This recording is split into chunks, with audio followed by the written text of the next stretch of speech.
сонин содон мэдээллүүдийг хачинжигтэй үйл явдлуудыг шинэ нээлтүүдийг дизайн маркетингийн хүртэл 82.9 шинэ санаануудыг Хөг Тэнгэр радио Бобохос 82.9 Яхоо. Энэ өдрийн мэндийг сонсогч та бүхэндээ хүргэж байна. Үзэгч та бүхэндээ хүргэе. Хөг Тэнгэр радио 82.9 та бүхэнд Пох нэвтрүүлгийн шинэ дугаарыг хүрэхэд бэлэн болсон байна. Өнөөдрийн эфирт хөтлөгч хатнаа туул наривлагчаар Ариука. За миний би сонсогч та бүхэнд шинэ мэдээллийг хүрэхэд бэлэн болсон байна. За та хоёрт өнөөдрийн мэндийг хүргье. За сонсогч мэндийг хүргье. Шууд дөнгөж таарж байгаа юм шиг те. Зөндөө мэдээтэй. Сайн уу? Пөг чиндэс юм уу? гэж ярих. Тэгэд Хөг Тэнгэр радиогийн Похын өнөөдрийн хамтран ажиллагч ивент тэтгэгчээр Хөг Тэнгэрээс хүн бүхний сонорт Хөг Тэнгэр радио ажиллаж байна гэдэг. Шууд тэгээ явцсан те. Мэд хүнтэй хамтран ажиллахыг хүсвэл гэдэг. За надад болохоор өнөөдрийн Похоор хүргэх мэдээлэл бол дэлхийн хамгийн нарийн ажиллагаатай бугуун цагийг одоо зохион бүтээсэн байгаа юм байна. Энэ талаарх мэдээ бол байгаамаа. Одоогоор хамгийн нарийн ажиллагаатай. Тэгэхээр ирээдүйд бол энэс нарийн ажиллагаатай цаг гараад ирж магадгүй. Тэгэхээр одоогоор хамгийн гэж байгаа учраас энэ технологийн шинэ мэдээг бол одоо онцолж хүрэх гэж байгаа. За надаа өнөөдөр ямар мэдээ сая жоохон ойрлж байна. Надаа ямар мэдээ байна гэхээр бид нар нөгөө урсдаг шат буюу цахилгаан шатыг мэдэн шүү дээ тий. Цахилгаан шат дийлэхдээ ер нь бол дэлгүүр ийм битүү орчинд байдаг. Гэхдээ одоо нөгөө хөгжингүй орнуудад бол өгсүүр зам тий уул энтерт байдаг. Гэтэл энэ урсдаг шат нэг биш.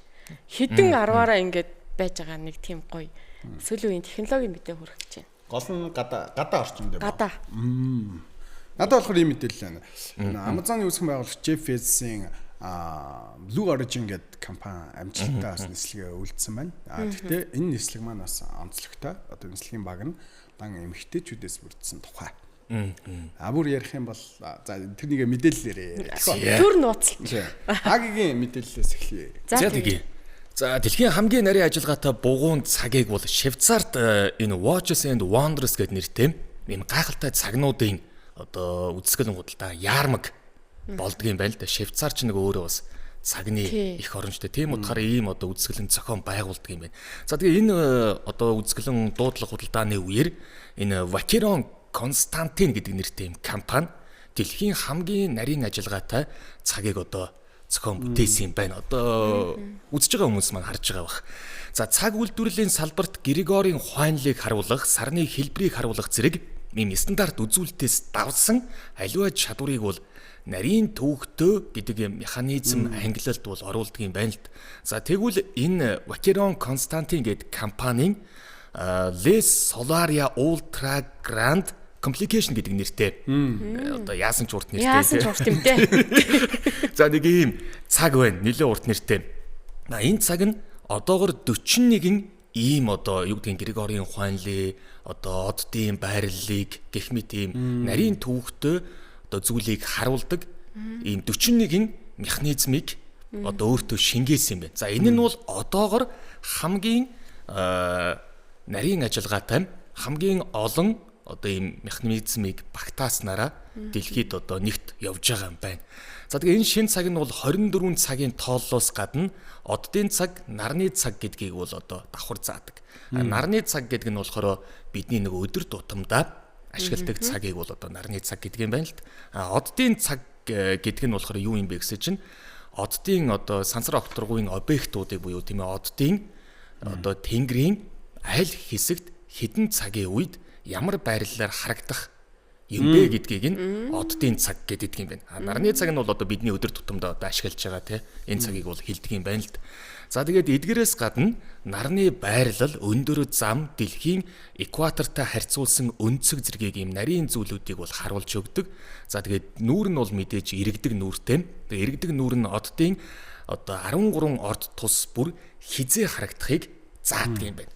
За тэгэхээр энд нэг юм сонирхолтой юм гарч байгаа л да. Тэгэхээр бид нар нөгөө ихэнх нь хідэн одоо орд байдаг вэ гэдээ хоёроос асуухад одоо хідэн орд байдаг юм одоо бид нар чинь номын орд, хоньны орд. Харин тий уг нь 12 юм байна л да. Тэгсэн 13 орд байдаг юм бэ. 3 Тэгээ 13 байдаг юм байна. За тэгээ одоо ном матар хойно гэдэг шиг 13 орд байдаг. Ихэнх хүмүүс бол яг 12 орд байдаг гэж үздэг юм байна л. Тэгсэн сүүлийн үеийн одон орны шинжлэх ухаанд бол энэ 13 дахь орд бол байсан. Гэхдээ багтаадгүй байсан юм байна. Одоо бол энэ 13 дахь ордыг бол багтааж өгж байгаа юм байна. За тэгээд энэ нөгөө нарийн ажиллагаатай цаган дээр мэдээж нөхдүүд улам чанин улам тансаг болгохын тулд нөгөө даймондуудаа шигтгэж өгөх нь бол одоо ойлгомжтой. За тэгээ 18 каратын цагаан алтаар бол бүрсэн 200 гаруй эрдний чулуугаар одоо чимж өгсөн юм айхтар амтэн л гарч ирж байгаа юм байна л да тийм. Болтрон шиг тийм. Яста пөөх юм бэ. 41 ийм нарийн механизм дээрээс нь яг хөө мэдээж одоо улам үнцэнтэй болохын тулд даймондуудыг шингээж өгсөн байгаа юм байна. За тэгээд 13 орд гэдгсэн тийм. 13 дахь орд нь болохоор одоо орны үүднээс авч үзэх юм бол 13 орд бол байдгаа гэж байна. За орчин үеийн энэ одоо оронд 13 дахь ордыг матрын орд гэдэг юм байна. Матар угаасаа байдаг үстэй. Би бас анхандаа тэгэж харсан юм. Матрын орд гэхэр нь одоо юу яриад балараад байгаа юм те. Юу матрын орд ч угаасаа байдаг үстэй гэсэн чинь матрын гэдэг юм байна. Нөгөөдг нь матар гэдэг нөгөө амтнаараа. За. Энэ нь болохоор матрины орд. Аа нь байхгүй. Матрын. Ийм юм байна штэ. Крокодайл. Тийм, тэр нь бол яг матар. Матрын орд нь. Нөгөөх нь болохоор матрын. Тэгээ энэ нь болохоор нөгөө матриц, затриц гэдэг шиг энэ матрын орд гэж явдаг юм байна. Тэгэхээр яг матар гэдэг шиг бас андуурах гэдэг юм байна л. Тэгсэн энэ матрын орд нь болохоор одоо бид нар чинь тэдээс одоо хатнаа жишээ нь ямар ордных юм? Би ч одоо Жимайн штэ. Тэр нь хэдэн сарын хооронд явдаг үлээ. 5 дугаар сарын 20-наас 6 дугаар сарын 20. Тэгэхээр нэг орд нэмэгдэхээр эн чинь нөгөө 12 орд чинь бас тэр чинь яг нэг 12 сардаа хуваачаад байгаа байхгүй айгуу сонь. Туулах жишээ нь одоо юуны орд юм? Би болохоор Арслан. Арслангийн орд юм. Үгүй тэгээд нэг нь нэмэгдчихлээр чинь бид нар чинь ингээд урагшилчих юм шүү. Харин тэгсэж юм. Матрын орд нь болохоор мэдээж эн чинь жил 12 сардаа хуваацсан байгаа учраас 13 14 дэх сар гэж байхгүй шүү дээ. Ямар илүү сарын цалингаа авъя гэж байгаа шүү дээ. Зөв шүү дээ. Тэгсээ чи энэ нь зүгээр номын ордтой л ойр юм байна. 11 сарын 29-ноос 12 сарын 17-ны хооронд төрсэн хүмүүс номын ордонд орохоос гадна давхар энэ матрын ордонд орж явдаг юм байна. Тэр нь болохоор би одоо яг нөгөө жишээ нь номын орд гэхгүй юу. Тэгэхээр би номын ч орд, матрын ч орд болж таарж байгаа юм байна лээ. Гэхдээ Агийн номын ордны одоо тэр ордуудын зан төлөв гэж байдаг шүү дээ. Шимт чанар гэх. Энтэйгээ ер нь хэр энэ матрын орд нь бол яг номын ордтойгоо ер нь их төстэй юм байлээ. Ер нь их тэр төснөө шинж чанарууд нь байгаад байгаа юм л да одоо тийм ийм гээл те. Тэгээ одоо өөрийгөө магтхан шаашаа те. Ихэнх нь гэхдээ сайхан юм байдаг. Ихэнх нь ингээд сайн сайхан юм байгаад байгаа шүү дээ. Тэр нөгөө номын ордтойгоо бол их ойролцоо. Тэгэхээр одоо 11 сарын 29-ноос 12 сарын 17-нд төрсэн сонсогчд үзэгчд маань байх юм бол та зөвхөн номын орд биш давхар одоо өөрийгөө матрын орд гэж одоо хэлж болох нь байна. За тэгээ нэг ийм сонирхолтой зүйлийг бол яг хуу энэ цаг ингэж гараад 13 орд морд гэ гарангууд нь би зөв өөрөө нэмэлтээр ингэж судалсан чинь бас ийм орд байдаг юм энэ ингэж нэрлэдэг юм байна гэдгийг бас олж мэдсэн байхгүй. Тэгэхээр бас нөгөө поохын буян юм да. Тийм байна тий. Бас нэг юм мэдээд авлаа штэ гэж. Буян заяа их. Одоо би гарч явж байгаа гэж. Чи матрын орд гэж мэдэхгүй. Мэддэггүй байх. Зааж өгөн шүү. Орднуудаас яг та хоёроос заяа. Хамгийн юм зөвүүн орд нь та хоёроо аль ордыг нэрлэх вэ? Хилэнцөө. За би яг нөгөө сайн бас хэлж мэдэхгүй л байна. Надаа хилэнц санагдтыг. Хилэнц байдаг үү те? Зам төлөв ингээ шинж чанарын уншихаар нэг тийм зөвүүн байгаад байдаг байхгүй юу? Зөвүүн гэдэг нь одоо яг хилэнцийнх чинь ийм нэлээ ийм шудраг тэгээд амар шулуун тэгээд амар характер хурц одоо юу гэдэг юм те яг чиний хэлдгээр зөвүүн орд байхгүй юу? Тэгэхээр яг тийм нэг бодит кейсэн дээр кейсүүдийг нөгөө мэдээд байгаа учраас бас хилэнц гэж яриад байна те. Би жишээ нөгөө хилэнцийн ордны яг хүнтэй харьцаж үзээгүй болохоор мэдхгүй байгаа байхгүй. Тийм. Яг хоо надад бас хилэнц гэж бас бодогдчихсэн. Тэгэхдээ надад болохоор хумхын ордны амар юм зөвүүн юм оюунлаг лаг хүмүүс байд юм шиг санагдаад идэв. Үгүй юу? Үгүй. Яна хумхын нэг найзууд байгаа уучлаарай. Бодсон чи үгүй санагдлаа гэж. Тэгээд нөгөө сонсогчд үзэгчд маань байх юм бол те ингээд сонирхолтой ордны талаарх нэмэлт мэдээлэл ч юм уу те хин нэгний энэ орд чинь нэг ийм онцлогтой байдэн штэ үгүй штэ гэд маргах санал нийлэх юм байвал мэдээж дүрстэй учраас комент хэсэгт үлдээгээрэй гэж хэлье те. Тэгээ. За туулагч мэдээлэл рүү. За миний мэдээлэл болохоор одоо би та нарт нэг тийм урсдаг шат буюу цахилгаан шатны талаар мэдээ хүргэх гэж байна. Гэтэ төсөөснөөс их өөр гэдэг ба шүү дээ. Юу гэхээр за яг нэг айхтараар битээ төсөөлөөрэй. Бас нэг хит айхтар юм төсөөлчвөл юу яадаг. Урсдаг шатууд дандаа дэлгүүр, их дэлгүүр эсвэл одоо юу гэдэг өөр хаа нэгтэй. За би их ихтэй л дэлгүүрт харсан яг миний бол мэдж байгаагаар. За ингээд дотор барилга дотор байдаг болвол зарим нэг улс орнуудад урсдаг шат ингээд уулан дээр ингээд бас өксүүр газар байдгийн байна л да. Тэгтээ байхдаа ингээд 1-2-ороо ч юм уу байдаг. Гэсэн чинь хятадын Жанси гэдэг энэ мужид байдаг нэг том аврах том уул байна. За энэ уул руу хүмүүс авирдгийн байна. Гэхдээ энэний оргил дээр гарахын тулд үнэхээр ядарна хүн бол. За тэгсэн чи яасан гэсэн чинь энэ зүүн хятадын Жанши мужинд Линшан гэдэг байгалийн үзэсгэлэнт газар буюу ууланд гадаа урсдаг шатыг бүр хид хидээр нь ингээд зэрэгцүүлээд ингээд 1500 метрийн өндөр уулын оргил руу ингээд гаргацсан. Одоо бүтээн байгуулалт хийсэн ийм гоё мэдээ байна. Үнэхээр бөөх юм байна. Тийм байна. Үнэхээр агуу. Тэгээ уулын оргил руу гараад эргэн тойрныхоо сайхныг мэдрэх боломжийг олгох зорилготой энэ том төслийг 2022 онд анх эхлүүлсэн байдаг юм байна. Тэгээ эх сард дуусгахаар төлөвлөж байгаа юм байна. За саяхны нэг зураг видео бичлэг дээр бол уулын бэлээс оргил хүртэл хоорондоо холбогдсон олон 10 урсдаг шат байгааг харуулад ингээд сошиалаар цацсан юм байна. За хэдийгээр энэ хятад улсын цорын ганц уулын урсдаг шат биш боловч гэлээ хамгийн том хамгийн төвхтэд тооцогддог гинэ. Яг тэгэхээр маш олноор нь ингээд шатнуудыг ингээд зэрэгцүүлээд хийцэн. Тэгээд тэр чинь хэдэн мянган километр зам руу ингээд хичнээн журсдаг шат ингээд байрлуулсан юм байна. Тэгээд тэр нөгөө байгалийн тогтцыг нь бас тохируулж те ингээд тааруулж хийн гэсэн үг шүү дээ. Юу н байгууллага дотор бол тэр чинь яг нөгөө зориултын замынхаа юуг ингээд гаргаад ирж байгаа шүү дээ те. Бэлдсэн одоо тэр нэг суурин дээрээ те. Энэ бол яг байгалийн одоо амар төвөгтэй тэгээд одоо ийм эрсдэлтэй замыг тэлхэн шатжуулсан байна. Энэ баг юу баха? Дуусвал баг хамгийн урт юу болох вэ? Ер нь дэлхийд дээр рекорд болох бах тийм байх. Тэгээ дэлхийн одоо дэлхийн энэ одоо яг ингээд цахим ертөнцид шууган тараад байгаа юм байна л да. Пүү ийм нүсэр байгууламжийг ийм олон цахилгаан шатыг ийш нь ингээд ажилуулна. Тэгээ гадаа эн чин цахилгаанаар ажиллаж байгаа. Тэгээд дээрэс нь бороо, хур тундаас янз бүрийн юм орно тий. Тэгээ энэ бүхнийг нь тооцоолоод ингээ уулан дээр энэ олон шатыг байгуулна гэдэг бол үнэхээр том бүтээн байгуулалт, үнэхээр үлгэр жишээ болж чадчихна гэж үзээд байгаа юм байна. Цахилгаан шиг хүмүүстэй энэ хятадууд. Тий. Ер нь ийм том бүтээн байгуулалтыг яг хийж чаддаг л ард юм байна. Тэгээ эн чин яг нөө түрүүнд туулагч дурдлаа шүү дээ. Арчилгаа нь би одоо арчилгааг нь өмнөөс нь бодохоор л ядраадах юм те. Харин тийм бороо орно, шуурна те. 1500 метрийн өндөрлөө хүмүүс гарах гэж бүр зүгээр хичнээн болох уу. Тэгээ ялангуяа тэр ахмад настай хүмүүс хөгжлийн бэрхшээлтэй иргэд энэ тэр ууланд гарах биднэрт нөхцөл бүрдлээ гэд баярлаад байгаа юм байна л да. Бас нөгөө энэ хотод ирсэн жуулчид энэ яг газрыг нь үзэх гэж очдөг гинэ.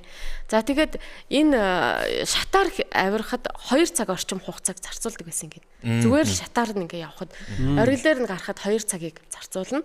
Ийм байсан. Одоо цахилгаан шатаар ингээ явхад ерөөсөө хэдхэн минутын дотор ингээ гараа явчихна. Гинэ. За тэгээ ийм нэг гайхалтай бүтээн байгуулалт зүүн хятадын Жанши мужийн Линшан гэдэг ийм байгалийн үзэсгэлэнт газар бий болсон байна. Тэгээ энэ мэдээллийг бусдаагаа хуваалцъя гэд чирээд ирлээ. За үнэхээр гайхалтай пөөх. Тийм өстө пөөх. Гэхдээ энэ хятадууд угаасаа айл эртнээсээ л одоо цагаан армис ахуулаад их том бүтээн байгуулалтуудыг хийж чадах юм тий. Тэр одоо усан доогуур явдаг гүүр гэж байна. Далай доогуур явдаг гүүрлэг энэ дээгүүр нь явдаг гүүрлэг энэ ямар амар технологи хөгжиж байна, ямар мундаг юм бэ л гэж бодогдохоор юм да. Надад бас тийг санагдлаа. Одоо энэ технологи одоо энэ том бүтээн байгуулалтаас гадна ямарваа нэг бүтээн байгуулалтад тэр маш том юм ач холбогдлыг нүүгж чаддаг ард түмэн юм болоо тий. Энэ ийм хэрэгтэй гэдгийг харж чаддаг учраас ийм том бүтээн байгуулалтууд хийдэм болов уу гэж бас бодогдлоо. Одоо бид нар чинь нөгөө зайсан толгой дээр гарах гэж байна. Гэхдээ ядаж зайсан толгойгоо цахилгаан юутай олгочвол гоё да тий. Яг мэдгүй надад бол гэхдээ яг ууланд алах дуртай үний хувьд бол илгэд цахилгаан шатгүй ингээд гоё авраал ингээд ядраал дундан зогсоо явж явах гоё яагаад гэдэм аа. Гэхдээ мэдээж энэ олон одоо хүнд боломж олгож байна шүү. Гайхалтай. Тэр нь нөгөө хүмүүнлэг талынхан зүйл айгуу гоё гайхалтай. Тэгээд дээрэс нь хятадууд ч угаасаа дэлхийн нийтэд ийм бүүм хийхийг их хүсдэг зорддог. Амбицтай. Тий, амбиц өндөртэй өрсөлддөг ийм орн штэ. Тэгэхээр яг энэ өөрөө яг тэр том амбиц дээрээс нь бас иргэдийнхаа тэр нөгөө хүмүүнлэг байдал талаасаа ч юм уу маш том бүтээн байгуулалт. Үнэхээр нэрээ ийм зүудэлсэнгүй явлаа гэдэг шиг юм уулан дээр цахилгаан шат гэж би л нэрээ төсөөлж орж байгаа юм байна. Тэгэхээр бас ийм цахилгаан шаттай ч юм уу бас уулан дээр их сонин содон бүтээн байгуулалт хийсэн тийм газруудыг мэддэг хүмүүсээ бас бид нэр гоё бичээрэй. Тэр мэдээллийн тэгээ дараагийнхаа дугаараар бас онцолж болно шүү дээ. Гал дээр хаваалцээ. Тэ? Тэгээ овоо нөхдүүд юм да. За хатнагийн мэдээр үшилжээ. Надад болохоор ийм мэдээлэл Дэлхийгээс гараа явж байгаа шүү дээ одоо тийм. Дэлхийгээс гараа яваад бас л одоо хүндрэл. Бид нар ингээд яасан юм бэ? Сая ингээд газар дээр ингээд цагаан хийжсэнээ цаашаага уул руу явъя гэдэг. Оргил руу гарснаа одоо цаашаага өсрөө. Тэгээ дээшгээ явчихлаа шүү дээ. Нөө цагны од гарыг ярьж байгаад буцаж дэлхий рүүгээ буугаад дахиад сансарлаа явж байгаа юм шиг. Яг надад нэг ийм мэдээлэл байна. Сүлжээний бизнес гэдэг чинь сүлжээний нэвтрүүлэг болж байна. Amazon-ы үүсгэн байгуулагч Jeff Bezos ерөнхийдөө бол сүүлийн хэдэн жил Jeff Bezos сансрын технологитой холбогдсон. Jeff Bezos-ийн сансрын технологийн бизнес энэ хэмжээнд явж байна тий. Одоо сансар бол одоо дэлхийд одоо нээлттэй судлах орчноосаа гадна энийг бас аялал жуулчлалын хэмжээнд хөгжүүлж болох юмаа гэдэг юм одоо категориг одоо сүүлээс бол аюул хүчтэй мэдээлэлүүд гарч ирж байна шүү дээ. SpaceX ч гэдэг юм а тий. Jeff Bezos-ийн Blue Origin компани одоо анх удаа гэх юм уу одоо дан эмэгтэйчүүдээс бүрдсэн юм хөлийн одоо гишүүдтэй амжилттай нислэгийг үйлдсэн байна. Энэ нь болохоор энэ дундаа бас бид бүхний сайн мэдэх алдартай Katy Perry энэ бас хөлийн гишүүдийн нэг байлаа. Тэгээд уг хөлөг бол одоо сансарт нисээд одоо амжилттай газардсан байгаа. За ерөнхийдөө бол ямар онцлогтой байна вэ гэхээр зөвхөн одоо эмэгтэйчүүдээс бүрдсэн баг одоо сансарт ниснээр бас онцлог болж байна. За багийн бүрэлдэхүүнд Katy Perry-гээс гадна одоо Jeff Bezos-ийн сүйт бүсгүй Lawrence Sanchez, за CBS телевизийн хөтлөгч одоо Gayle King, за NASA-гийн судлаач Aisha Boy, иргэний хөдөлгөөний идэвхтэй Amanda Nguyen, мөн кино продюсер одоо Kieran Kleiner одоо байсан. Тэгээ Blue Origin компани олон дахин ашиглагдах за New Shepard хөлөг хөөснөөсөө хойш 11 минутын дараа одоо дэлхийд одоо буцаж газардсан. За ингэхдээ хөлийн их бий болон хурцсуур нь одоо тус тусдаа одоо амжилттай газардсан байгаа. Тэгээ энэ богино хугацаанд сансраас одоо юу яаж байна?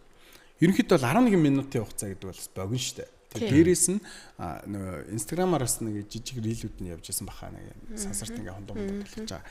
Тэгээд энэ богино хугацаанд бол одоо 100 гаруй километрийн өндөрт хүрэхтэй олон улсын хэмжээнд одоо хүлээн зөвшөөрөгдсөн сансрын уудмын хил хязгаарыг хэсэгхэн хугацаанд одоо давснараа энэ бол одоо технологийн хувьд амжилттай болж байна. Мөн дээрээс нь зарчигчд нь одоо цонхоор бөмбөрцөг хэлбэртэй дэлхийг ажиглаж за жингүүдлийг одоо мэдрэх гих мэтлэн яг нөгөө сансрын орчныг бас мэдчихэж байгаа юм ба.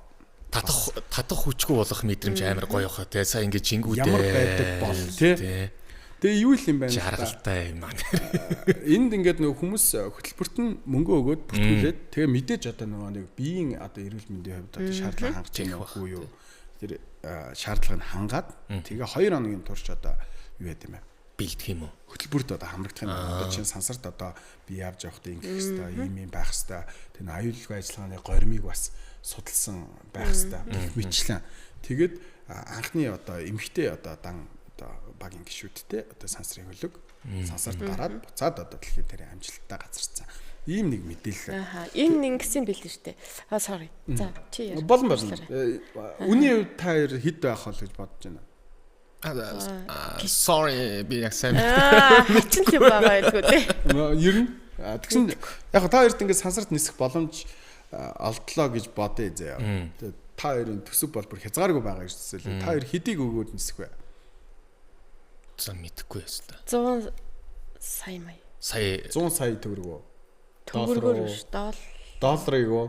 За арай л хэтрүүлсэн. 100 сая доллар бол их байна. Сая гарна л юм болов. Сая доллар үгүй гэж гэж байна. Харин тийм сая гаргал юм шүү. Саяыг өгөөд би бол нисгэд бол надад бол яг болно гэж байна тий. Тий 11 минут чинь саяда хаваас гэж хүрээ илүү гарна яа. Тэгсэн чи дүү гарна шүү. энэ New Shepard хөлгөөр одоо сансарт аялах тасалбарын үн одоо яг Blue Origin-аас бол албан ёсоор зарлааг байгаа ч гэсэн 150 мянган одоо Америк доллараар одоо судлаа баталгаажуулж байгаа юм байна. Харин би хэлсэн шүү дээ сая доллар бол хүрээд илүү гарна гэдэг. Би ч арай хэтрүүлчихжээ. Гэхдээ сансарлуу нисгээд өстэй амар ласар үнэтэй байдаг байх. Энэ нөгөө нэг дэлхийгээс дөнгөж гараад тэр нөгөө нэг жингүүдлийг мэдрээл буцаа бууж инхээр 11 минут учраас ингээ 150 даа бол багтж байгаа юм байна л да тийм. Эдгээр нөгөө яг сансрын нисгэгчид шиг цаашаагаа бол нисээгүй. Яг наад хэсэгтэй байсан. Гэхдээ сансарт гарсан гэж үзэж байгаа юм билээ. Тийм дэлхийг бүр ингээ харсан байж сая тийм бичлэг нь явж штэ. Дэлхийг гаднаас нь харна гэдэг чинь тэгээд дээрэс нь энэ Katy Perry чинь бууж ирэнгүүтээ шал инээдтэй дүр зураг үзсэн байлээ штэ. Газар мазар ингээл үнсж үнсээл амар сүртэй үйл 11 минут болсон юм нэ. Айгу тийм монголчуу юм харагдсан штэ. Их дэлхий минь гээ үнсж үнсээл. Тий газар бууж ирэнгүүтээ л үнсэж үнсээл та бараг л мөрөгцсөн юм шүү. Тэгээ хүмүүс тэр талаар нь бас их шуугаад илээ. Гэтэ бас төсөөлшгүй байх л та. Яг хамгийн урт 11 минут байсан баха тий. Магадгүй бодоод үзэхэд бол тий. Тэр чинь дотроо нөгөө айдас байгаа шүү дээ. Тэ ер нь яачихвол ийчихвол гэсэн айдас бол үнэхээр бас их л төрж исэн баг. Тэгээ нэг 60 жилийн өмнө Орос хуучнаар зөвлөлт холбоот улсын нэрийг нь санахгүй байна. Нэг эмэгтэй хүн ганцаараа ингэж сансарлуу нисчихсэн юм байл. Тэгээд 60 жилийн дараа ямар ч эрэгтэй хүнгүүгээр дан эмэгтэйчүүд ниссэн гэдэг бас ийм амжилт юм билээ л дээ. Энэ ерөөсөө тийм баг нь дандаа эсвэл нэг 2 4 5 эрэгтэй байлаа гэхэд нэг эмэгтэй ч юм уу иймэрхүү баг байсан болохоос биш дан эмэгтэйчүүдийн баг гэдэг нь энэ анх удаага юм билээ. Тэгээ ийм сонин салбар юм билээ шүү дээ. Дуучин, продюсер те сэтгүүлч гэх нүү те. Харин тэрний нийгмийн идэвхтэй. NASA-гаас нэг Орос тэр ерөнхийд толгоосоо юм байна л да. Плач Айша Бови гэдэг эмэгтэй. Яг нөө 60 жилийн өмнө болохоор нөө зөвлөлтийн сансрын нисгэгч Валентина Тришкова гэдэг тийм ганцаараа байсан. Тийм. Тэгээд энэ сансрын багч нь ер нь л нэг 10 эдгэн хувьд нь л эмэгтэй хүн байдаг гэж байгаа. Цөөхөн. Сансрын ийм ажиллагаанд оролцдог одоо заавал нисгүүгээр ч юм уу те ингээ ажилдаг хүмүүс эмэгтэй хүний хувьд бол 10 эдгэн хувь байдаг. Гэтэл одоо бүр нисээд сансарлуу задгаа сансарлуу гарцсан эмэгтэй дан эмэгтэй баг гэдэг нь энэ бол үнэхээр онцлог боллоо гэж. Нэг нь 60-ны дараа явсан юм байна шүү дээ. 60 жил гэдэг чинь яг нөгөө энэ Blue Origin-ийн хувьд болохоор нөгөө нэг энэ болохоор яг нөгөө нэг аялал жуулчлалын зорилттой гэх юм уу? Одоо заавал бүр амар нөгөө олон жилийн бэлтгэл хийсэн сансрын нисгэгч байх албагүй. Одоо хөөрөх болон буух одоо технологи нь тэр чигтэн тохируулсан учраас бас энэ онцлогийг л бүрдүүлж байгаа бах. Өмнө нь болохоор яг нөгөө сансрын нисгэгчдийн багт бол эмэгтэйчүүд бол угаасаа байдаг. Гэхдээ тэр хүмүүс ямар одоо үүрэг гүйцэтгэж ирсэн бэ гэхээр одоо бусдаа заавар өгөх эсвэл одоо дэлхийдээ холбоо барих одоо үүргийн дагуу одоо бэлтгэгддэг байсан баах. Тэгэд технологи хөгжихийн хэрээр одоо энэ сансрын одоо аялал жуулчлал бол одоо бүр төсөөлшгүй таамгууд бол гарч ирж байгаа шүү дээ. Тэгээ сарн дээр одоо зочд бодол баримж гинөө те ангараг баримж гинөө те ингээд яг аль биесний баталгаажаагүй ч гэсэн сансрын уудам бол одоо хүний үзэх хэвээр бас нэгэн нууцлаг одоо тэр гайхамшигт ертөнцийн байгаа байхгүй. Дэлхийн нөгөө маш гоё гайхалтай газруудаар одоо хангалттай аялаад үзсэн хүмүүс бол яг ийшээ шунах бах те үздгээ үздсэн харцсан те одоо өөр юу үзэх юм гээл тэгэл одоо дэлхийгээс гарч үзээ дэлхийг гаднаас нь харъя гээл. Яг би нэг хэдэн жилийн өмнө нэлээ яг мэдээ ингээд радио дээрээ уншаад байж хахад за ингээд сансарлуу хүмүүс жуулчилдаг боллоо гэдэг мэдээг би санахгүй байна нэг 4-5 жилийн өмнө уншижсэн санагдах юм. Гэтэл одоо ингээд төсөөллийн мэдээ те тэр үеийн бол тэр чинь тийм байсан. Тэгээ одоо тэгсэн чинь бүр зүгээр шууд жуулчилдаг болсон байна. Тэр уран зөгнөлт мэдээ нь ингээд биелээ олцсон. Бид гурав ингээд нэг пох дотроо яриа сууж штэ те. Аги одоо сая доллар өгөөд нисчиж гинэ те. Хүрээ илүү гарна ч гэж байгаа шиг те. Чи тэгвэл юу яах юм бэ? 6 удаа нисээд буугаад боох юм байна. Ер нь бол баг одоо Blue Origin-тэй тохиролцоол 7 юм шүү. Тэгээ гарын үсгийн зураг те. Энэ мэдээ гэхдээ одоо бол дэлхийд дахин яг жит хүмүүс шуугж байгаа ийм мэдээ. байна. Гоё өстө бөөх мэдээ байна. За баярлалаа. Тэгээд Баярлаа. анхаарал хандуулсан та бүхэндээ баярлалаа гэд. Радиогоор сонсож байгаа хүмүүс маань байх юм бол те нөгөө пүүх паах хөөх гэд бид нар ингэж байгаа юм. Тэгэхээр та бүхэн маань яг юу яриад байгаа, ямар дүрстэй юу болоод байгаа юм бэ гэдгийг одоо мэдхийг хүсэх юм бол 82 Хөгтөнгөр радио гэсэн пэйж, Хөгтөнгөр радио YouTube хуудсан дээр яг энэ ярьж байгаа бүх юм маань дүрстэйгээр орж байгаа шүү гэдгийг бас дуулгая. Тэгээд та хоёртаа маш их баярлалаа. Дараагийн пөөхөр бас гайхшуулсантай вау гэмээр мэдээллүүтэй эргээд уулзъя. Тэгээд тэр хүртэл мөн сонсогч үзэгч та бүхэнд түр баяртай гэж хэлээд та хоёртаа маш их баярлалаа. Баярлалаа. Хуудсууд маань бас subscribe дарж бидэртээ нэг дээрээ. Тэгээ бас тус-тусын нэвтрүүлгүүд гээд байгаа те. За өнөөдрийн эфирт хөтлөгчөөр Хатна Туул Аги наривлагчаар Ариук ажиллаа. Хөгтөнгөр радио байлаа. Баярлалаа. Баярлалаа guys. Хөгтөнгөр радио. Сонин содон мэдээллүүдийг хачинжигтэй үйл явдлуудыг шинэ нээлтүүдийг дизайн маркетингийн хүртэл 82.9 шинэ санаануудыг Хөгтөнгөр радио. Бобохос 82.9